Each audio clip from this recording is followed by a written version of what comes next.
आपला given matrix आहे, given matrix A is equal to काय आहे, this 14 minus 10 5 minus 1 this is 2/2 matrix आहे. आपल्या याची आयगन व्हॅल्यू फाइंड आउट करायची आहे. याचं कॅस्टिक इक्वेशन काय मिळतं आपल्याला, कॅस्टिक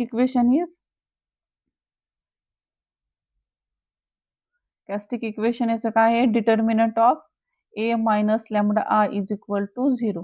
सो हे इक्वेशन सॉल्व्ह करून आपल्याला कॅस्टिक इक्वेशन मिळतं. A काय आहे, so A minus lambda I is equal to A आपला गिवन मॅट्रिक्स आहे. This is 14 minus 10 this is 5 minus 1 minus lambda आपला स्केलर आहे, आयडेंटिटी मॅट्रिक्स आहे ऑर्डर 2 चा. सो याच्यामध्ये काय करायचं आपल्याला, स्केलर मल्टिप्लिकेशन यूज करायचं आहे.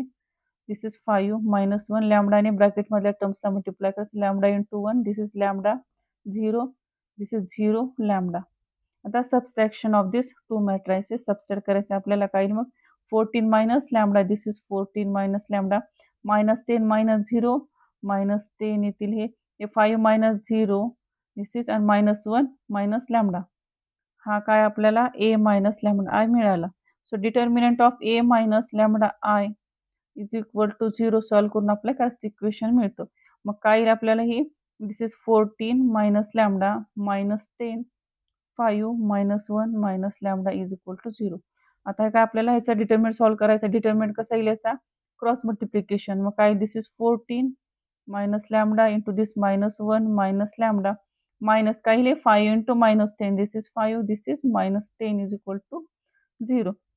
मग काय करू लागेल आपल्याला, दिस इज याच्यामध्ये हे 14 minus lambda into -1 minus lambda this minus minus plus 5 into 10 50 is equal to 0.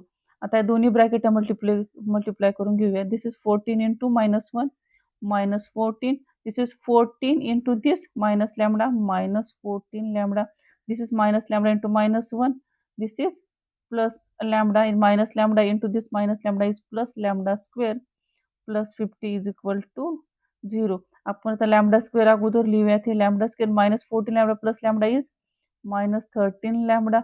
This is 50 minus 14 is this is plus 36 is equal to 0. आपला काय मिळाले, हे आता क्वाड्रेटिक इक्वेशन मिळालेलं आहे.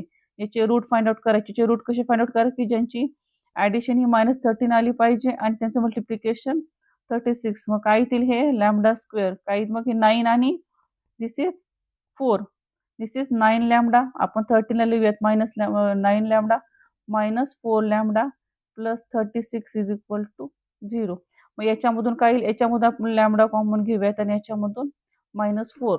मग काय येईल हे lambda into this lambda -9 -4 into this lambda -9 is equal to 0. मग काय याच्यामधून, या दोन्ही मधून लॅम्बडा -9 ब्रॅकेट कॉमन घेऊयात. राहील काय remaining terms, this is lambda -4 is equal to 0. याचा अर्थ काय झाला,